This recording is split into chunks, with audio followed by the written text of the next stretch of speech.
G'day all, welcome back to the G-Man Show. I'm your host G-Man and thank you once again for joining back on the internet. Today, we're talking rate cuts. We love a good juicy rate cut here. Some of you may not want one, but there'll be a lot of people out there screaming for one. So we've got a couple of quick clips today and we're going to talk through them. This one's Alan Kohler. He's an economist. He's going to talk about what he reckons will happen tomorrow. The Reserve Bank's Monetary Policy Committee has a slightly awkward timing problem this week. They have to make a decision about interest rates on Tuesday, but on Wednesday they get crucial wages data, and on Thursday even more crucial employment data. Yeah, that's funny, isn't it? What? Why is that funny, G-Man? Because I'm cynical and I don't believe much of that data has much to do with anything. In my honest opinion, we should have cut last month, and I'm going to get a lot of people screaming at me. No, G-Man, the rates need to go up. House prices need to come down. It isn't about house prices. It's about people surviving. It's about people having income. It's about businesses being able to borrow their working capital at sustainable rates and expand. The life has been snuffed out of the economy. Things are very bad here, especially in Victoria. So that's why we need a rate cut. It's not about house prices. I know there are a lot of people out there who look at house prices and think that's the only reason why the rates should stay up, so they become affordable. Hasn't happened so far. We had 13 rate rises. Houses went up. So there you go. Explain that to me. But they'll probably cut interest rates anyway and then have a couple of restless nights waiting to see if they were right. Market punters are more than fully persuaded that there'll be a rate cut on Tuesday. But then again, the market... That's what they said last month. It was like 97%. The futures were saying 97% chance of rate cut, which obviously isn't 100%. Yes, there was still 3%. A 3% chance that it wasn't going to happen, but more or less locked in, and it didn't happen. Much to the dismay of many people out there, and to the glee of some of you who also want to see interest rates up for your savings, etc.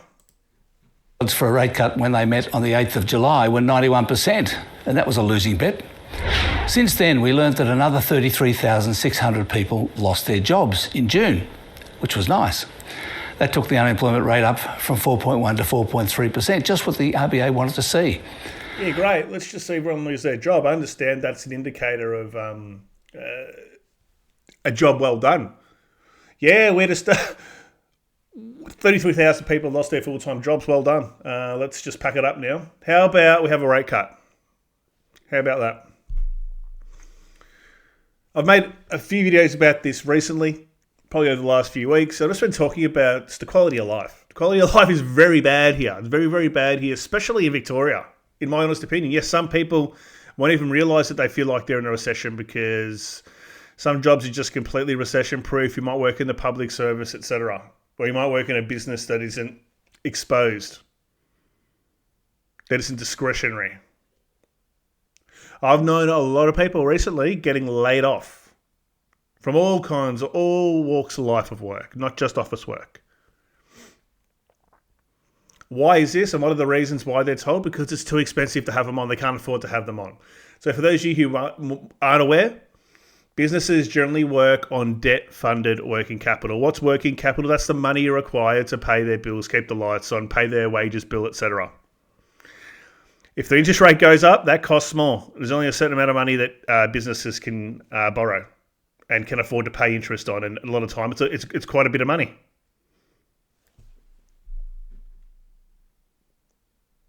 Also in Victoria here, especially in particular sectors and industries, market's dead. There are just trickles of activity. We need some green shoots. We need some green. They're, in my honest opinion, they're overshooting it. And I know I'm going to get someone in the comments and saying I'm wrong and I'm a stupid idiot and I'm an idiot who can't afford his house, which none of these are true. But we're down. We're within that band. We're the lower end of that band now, that 2 to 3%. Let's get on with it. Come on, let's cut the rates. Let's try and turn this around because the sentiment out there is not good. The monetary policy poobahs think that with 659,600 people unemployed, the Australian economy is at full employment, fulfilling that part of their mandate. The 626,000 jobless back in May was not enough. No. Or rather, 6 out of the 9 members of the committee thought that, when they met a month ago. Why don't we put the RBA board out of a job, and then they can go, oh, you know what? Yeah, we've lost our jobs now. I think it's time for a rate cut. We live in a real backwards world. We live in a real backwards world when unemployment, which is a sign of a very weak economy, which is of businesses not being able to afford to employ people, or have the need to employ people because the work isn't there because of what they're doing, which is the whole point. I understand it. It's restrictive monetary policy. Absolutely. That's what they're trying to do. They've put the brakes on extremely hard. They've pulled the handbrake up. If not, they've gone in reverse, done a massive burnout in the process. All right. We just need to start easing it off a little bit. Already ruled, so no rate cut, sorry. On Tuesday, all eyes will be on whether there's another split decision. Will any dissenters vote to hold rates because they want to see more people lose their jobs? But to be fair, the quickfire series of rate hikes that began in May 2022 has produced the smallest rise in unemployment of any economic slowdown in history. But that's mainly because of a huge burst of government spending. So happy result for the Reserve Bank. They get to look like benevolent geniuses, getting inflation down without as much unemployment as usual because governments have picked up the slack. But it's also meant they've been slower to cut. In previous cycles, they would have cut rates by half a dozen times by now, even maybe 10. But Tuesday, I wouldn't mind 10 rate cuts, and people go, no, G-Man, COVID rates are coming back. That was once in 100 years. I know that, but it'll be good. I've got a mortgage. I'm self-interested. I understand. Those of you out there who may be on the fringes of wanting to buy, be on the cusp of it, just hoping for some more rate pressure on people so the prices don't get away from you, I fully get it. So the people holding houses are going to be screaming for one because they want one. And you guys aren't going to want one, and that's fair enough. I get it. Everyone's self-interested. You'll change your tune pretty quick once you got your house, I'll tell you that. will be number 3. All right, so that's the first one. If you want to watch that, once again, the link's in the video description. We'll jump on to the next one. We'll chew the fat here a little bit with Carl, good old Carl Stefanovic. Well, all signs are pointing towards an interest rate cut tomorrow, giving home borrowers some financial relief. It's much needed, isn't it? For more, let's bring in John Keogh, economics editor of the Australian Financial Review from Canberra. Johnny, good morning to you. Johnny boy. So the Reserve Bank disappointed people last month. The rate cut tomorrow, surely now a certainty. Yes, it looks that way, Carl and Sarah. In fact, professional investors who bet on interest rates, they're priced in a 100% chance of a rate cut tomorrow, and that's after Michelle Bullock didn't cut rates last month, but she did say it was only a matter of timing, and it looks like the inflation data since then has come in to the target band, 2.7% underlying terms. That's what the RBA focuses on.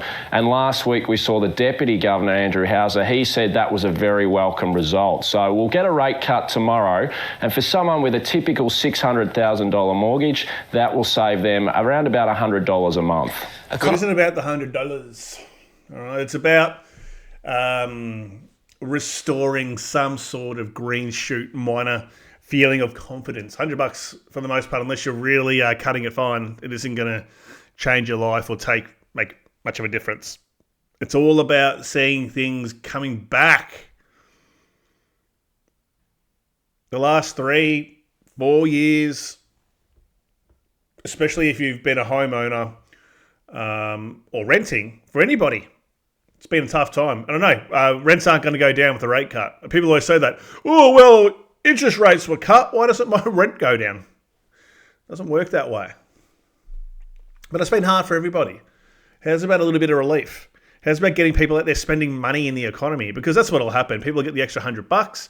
Most people won't save that. They're straight down to the shops to spend that $100. Oh, $100 in my hand. Let's go spend it. It's like when you see people going, oh, what would you do with your rate cut? Or what would you do with whatever money you get in your hand? Oh, I'll have a holiday. Yeah, I think I'll go on a holiday. Okay. What about putting it in the bank? You're living week to week at the moment, hand to mouth. Put it in the bank just to maybe give yourself a little padding. No. Most humans will just consume anyway. So that's what we want. We want people out spending money. The economy is rooted Rooted. Oh, people say, oh well, G-man, I see cafes full, the cafe index. Some people don't care. That's the thing.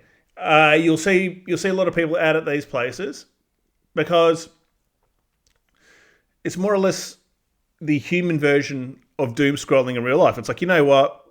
Things have gotten away from me. Life is hard. I need something. I'm going to do things regardless. I don't care about trying to get a house anymore. I don't care about trying to save for whatever thing it is anymore because it's out of reach. I'm going to go and I'm going to go to all the restaurants and cafes and I'm going to do all those things because you know what? It doesn't matter if I don't do it anyway. That's why they're full. And you also have a lot of people out there who don't have mortgages, who don't have high volumes of debt. So they can enjoy that. And I'm talking more around people who have been fortunate enough to pay off their homes. So this stuff really hasn't impacted them in any way. If anything, it's been good for them because they might have cash in the bank, which is getting a higher interest rate. And generally the people I'm talking about, I'm not saying all the people like that. Everyone makes their own decisions and choices in life and ends up where they end up. But say people, boomers or Gen X or even some millennials who have been really great at saving, putting money away, they're loving it. Economists have no idea though, really, do they? They don't. Oh, forecasting is an absolute mug's game, Carl. You're absolutely spot on there. Strong auction results over the weekend, though. Yes, look, it's the 9th straight weekend that the preliminary clearance rate has been above 70% at the auctions around the country. So people are getting a bit more confident. They know there's probably another rate cut coming as well. So even Victoria, which that market had been struggling for the last couple of years with those new taxes on investors or increasing taxes. Don't get me started on that shit. Turn the corner as well. Prices are rising again in Victoria, but it's going to be a test over the next couple of weekends because a lot more homes are coming onto the market, about 2,000 over the next couple of weekends, so more supply coming on for sale. And just quickly, John, They'll get absorbed. So I was copping heaps of shit about saying this exact thing about 6 months ago on this channel. I was making these videos saying once rates start getting cut, there's going to be a lot of green shoots, especially Victoria. And I had a lot of you guys saying, you have no idea what you're talking about. You're cooking on the glass, Barbie. Who do you think you are? Are you the CEO of Century 21? In my honest opinion, and this is an opinion, and I've been right so far, it's an opinion. No one knows what will happen in the future. I don't claim to. Melbourne/Victoria is going to be the next boom area. Why? Because it's been very much repressed. All the other states have gone, and people are going to look at Victoria for value. Now, the only thing holding it back are all those taxes, COVID, what do they call it? Land tax that are just getting slapped on investors or landlords, whatever you want to call them. One and the same. That's the only thing putting cold water on it. I've got a few people in my network who work as property managers / sales in real estate, and have been telling me a lot of people are just sitting there waiting for that sort of green light, gearing up. And it already has been happening. A lot of stock has been getting absorbed. When I say stock, I'm talking houses. When I say absorbed, getting bought. You got a clearance rate over 70%. That is very strong. Very strong. Anything over 80, that's boom time. We're getting there. People can say, well, I don't want that, G-man. It's not a matter of what you want. It's just about what's going to happen. You wait. If we get another rate cut and then they're sort of signalling that there's going to be a few more, which they probably will, because it's just going to come down. It's just going to come down. And I'm going to get a lot of hate. A lot of people don't want them to come down. A lot of people want to see anarchy. They want to see the housing market tank. It's just not going to happen, regardless of what happens with the rates.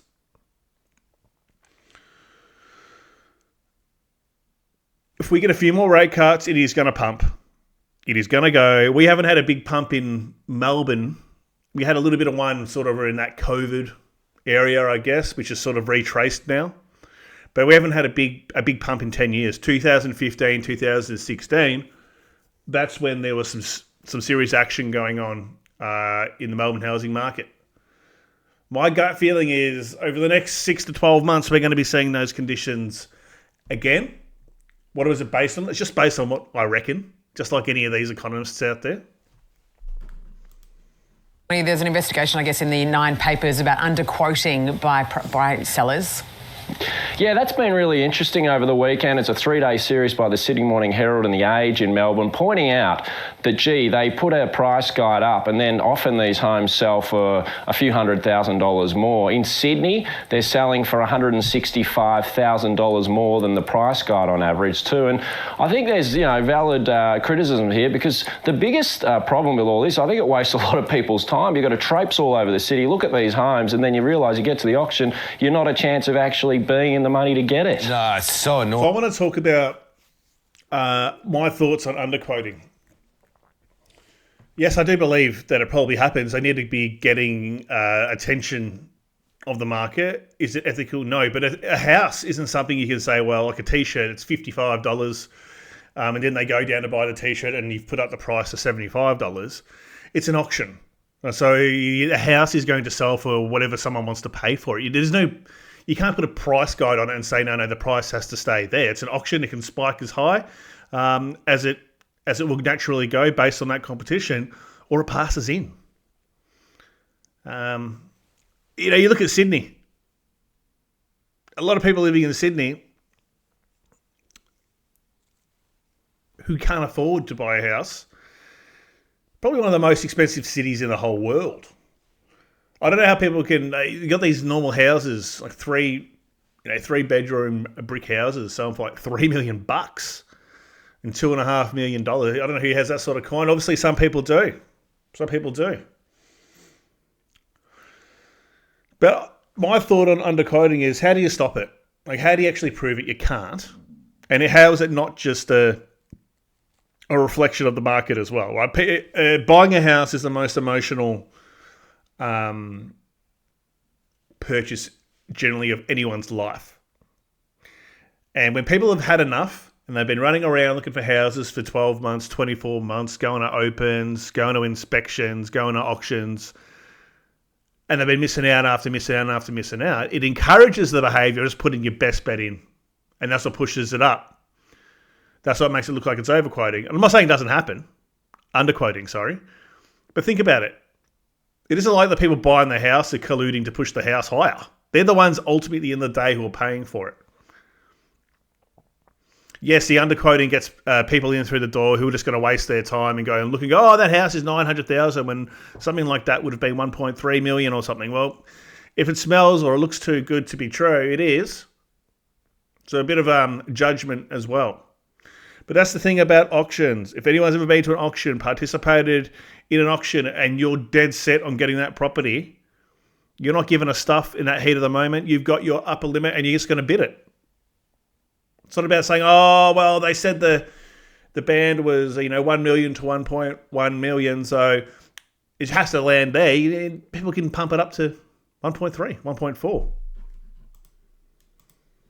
It was real estate agents doing it to reel you in, and then it going for overs. I mean, there's got to way over. I thought there were regulations around that. Yeah, there is some, but it's the oldest changes, trick in the book, isn't it? Yeah. All right, let's come back home now. And the RBA is poised to cut interest rates tomorrow. Jackie, finally. Mortgage holders were burnt last month. They seem to be getting that cut, though, tomorrow. Yeah, I'm quite sure they'll be quite relieved, because I can tell you the difference in 5 or 6 weeks of being away and doing groceries the other day. I swear to God, I didn't think they could go up anymore, Sarah. So I think I do my own groceries, so I'm very aware of how much things are. And I tell you, nearly every time we go back to that supermarket, they keep going up. These people out there, it's either the rich or the poor these days. There's not much in between left, because the ones in between, they're starting to slip down here. We've got a real problem in this country. People are doing it really bloody tough, apart from those who have a crap load of money. Let's be honest. Everyone's doing... That's it, Lambo. Well, what you were saying there was more or less the working class has been eradicated and the middle class has become the new working class. There's no in between now. It used to be the working class, the middle class, and the wealthy class. Middle class is now becoming and eroding, especially the lower middle class is now becoming the working class. Everything's so expensive, and it's not going anywhere. This stuff's going to continue. You wait until they start raising GST and fiddling around with all these taxes and shit. All that does is make things more expensive for us. I made a video about that. You got people on the street saying, I can see why they would want to raise the GST. That's great for us because it'll get our debt under control. No, it won't. As I said, There's been all this government spending, as was in Alan's bulletin at the start. That's the only thing keeping the lights on with all those large infrastructure programs. You think they're going to stop spending your money? No, they're just going to get more and more tax and spend and spend and spend. There's going to be no saving. World's cooked, guys. The world's cooked. It tough. So I think. And I want to say one thing. And you guys tell me if you think that this resonates with you somewhat. There hasn't been a time in my whole working life where you're working and just feeling like you're not overly getting ahead. What would have been traditionally good money enough to save on and feel confident and comfortable, you're sort of just keeping the lights on. You're feeling like it just goes a lot quicker, and it does, because everything has gone up in price. You've got inflation on everything, all your utilities, even for those frugal people out there who only buy the needs and don't buy the wants very much. All your utilities are going up through the roof. All your groceries are going up. And still going up. They say, oh, the war, we had, what's his name? Jimmy Boy Chalmers, Jimbo, saying that Labor have beaten inflation and all that sort of stuff. Yeah, well, tell that to Woolworths and Coles, please. Any interest rate, any discounts out there whatsoever that you can throw people right now. Another one is small business. Small business, once again, I see there's still crickets from the Labor Party. They are not a friend of small business. It is enough. They need a reduction, not from 25% to 20%, but to 15%. I'm sick of seeing businesses in my backyard close down, and they are the heart of the community. They are usually locally owned, and they're the pushers. So can we please, I'm begging Albanese this morning, for God's sake, get your small business person out there, whoever that is, and start doing something for small business. Yeah, they're going to do something for small business. They're going to raise taxes. Look at all the land tax that's come on for people who own the land that they operate their business on. Small business are easy pickings for the government. They plunder them, and we've had that many liquidations. It's been the most in history. I think they're up multiple times, not percentages, multiple times. Liquidations and insolvencies and all that sort of stuff. People say, oh, we need Labor to drop the business. They're not going to drop tax. They love tax. What are you talking? They're thinking of ways to get more tax. Small business, they can't fight back. Big business does fight back. They push back. They lobby. They're a pain in the neck. Let's just go after the small business. Let's just pull out as much cash as possible out of them. That's how they operate. And the people. Big business gets off. They're able to have the money to pay for tax lawyers and all of that who can help them structure up their tax affairs. So they pay minimal here in Australia. In my opinion, that should be illegal.